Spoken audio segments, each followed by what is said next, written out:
All good things begin with the word Bismillah, in the name of God. Let us also start with it. Now, firstly, I want you to know that when I am speaking, I am reminding my ego first, before anybody else. So, let me explain to my ego, as well as to you all, what Bismillah actually means. When we say Bismillah, we are truly speaking words that have been blessed.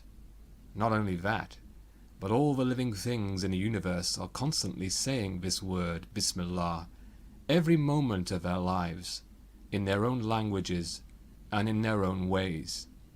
They are not only saying this word, but they are constantly also acting and displaying its meaning. So let me tell you something. Do you want to know how powerful the word Bismillah actually is? Do you want to know how much blessing and benefit it can give you? If so, then let me tell you the following short story. Arabia was a land where traveling was difficult, especially if you wanted to walk through the hot and vast deserts. It was not just the weather and lack of water that was dangerous. Travelers were also in constant danger of being attacked by bandits and thieves. Because of this fact, it was recommended that travelers get protection from a powerful tribal chief before starting their voyage. Without this protection, a traveler would constantly face one serious problem after another until he eventually died. And so, two men decided to enter this desert and travel through it. They did not know each other, and they entered it separately and at different times. One of them was an honest and humble man, but the other was proud and arrogant. Before traveling, the humble man took protection from a powerful tribal chief, but the proud man did not. The honest and humble man could travel through the desert and go anywhere he liked without being harmed. If bandits approached him, he would say, "I am traveling in the name of such and such tribal leader," and they would leave him alone. One day he came near to some tents, and when he mentioned that he was connected with powerful members of a certain tribe, the people in the tent treated him with honor and respect. He was fed by them and given water and supplies, as well as advice on how to continue his trip. And so he left the tents and continued his desert journey feeling safe and secure. But the arrogant and proud traveler had a totally different experience. In fact, his journey was very difficult and very stressful.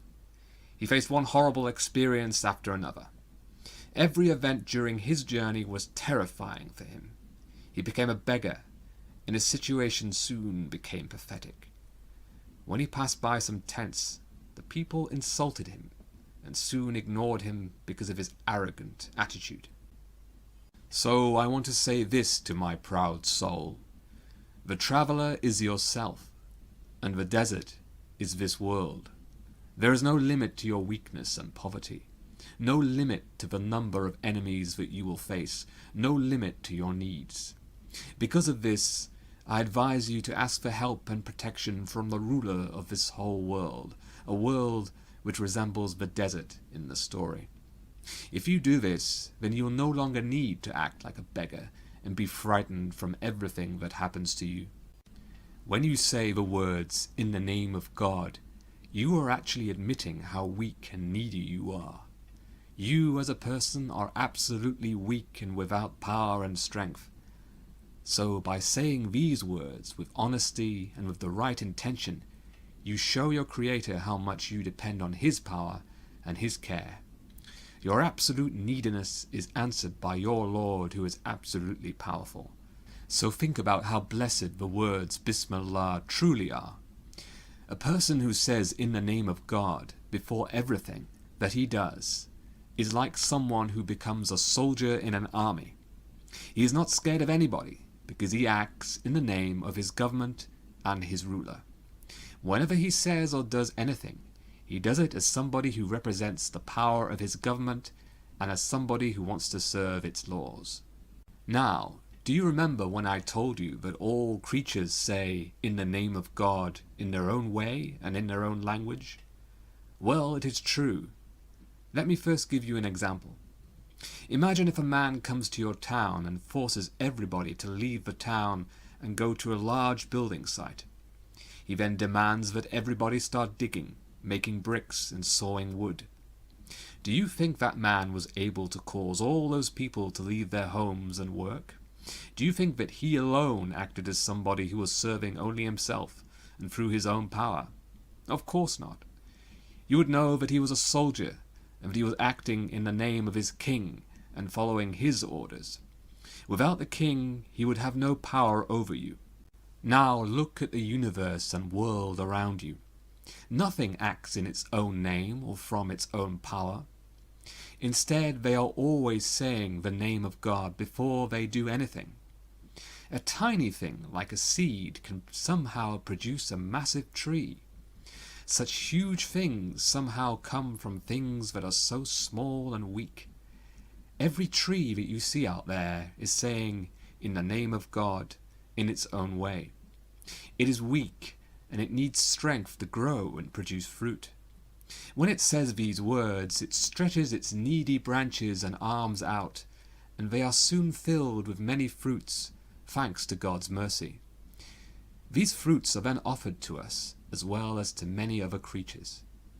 Every garden and orchard says, in the name of God, and produces many different types of food for us, just as if they were kitchens where food is skillfully made from many ingredients by one power. Every blessed animal like cows, camels, sheep and goats say, in the name of God, and then provide milk for us through the mercy of God. This milk is a fine and pure food which only comes to the animal because of the mercy of God, who is the true provider. The roots of all plants are very soft, almost as soft as silk. If they did not say in the name of God before growing and moving, then how could they do what they do? How could they pass through hard rock and earth and break it? By simply calling upon the name of God and His mercy, the whole world around them becomes like a servant for their needs. Think about how the roots of plants spread through the hard ground underneath them. They do this just as easily as their branches spread through the air and produce fruit. Look how the green leaves in the desert manage to keep water inside them for many months, even though it is extremely hot. Such delicate things can somehow cope with such harsh weather. Now, if these trees and plants suddenly started walking around and speaking like us, then they would surely have harsh words to say to many biologists and naturalists. They would say, you have a lot of faith in hard material things, as well as in elements that are hot. But even these things follow a command. The rocks and the roots follow God's command in the same way that the staff of Moses was able to split the hard rocks beneath. They obey God and recite the Quran's words, and we said, O Moses, strike the rock with your staff. And think about those fine green leaves that have to survive in the great heat and sun of a desert.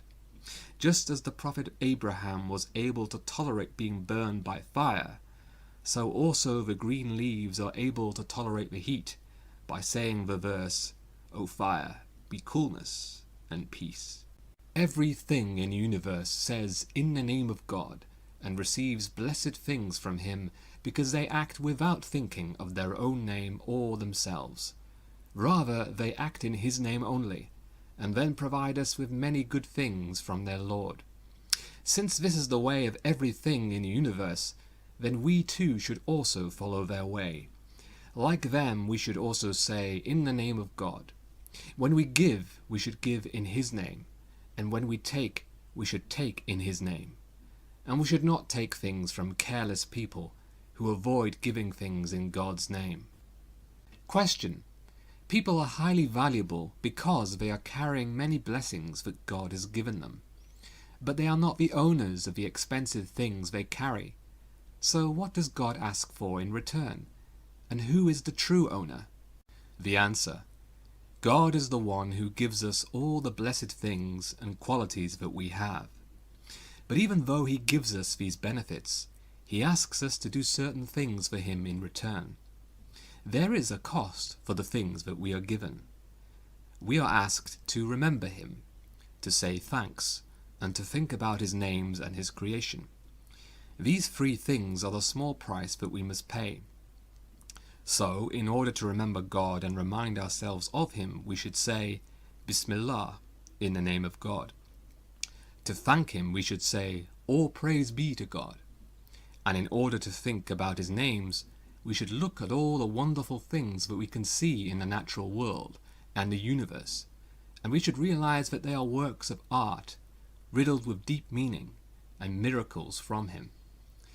To think about his names, we need to try to imagine all of creation as something that relies completely on God's power and nothing else. We should see all things as gifts that come from his mercy. We should also know that everything in the universe desires only God, and that they realize that God is one.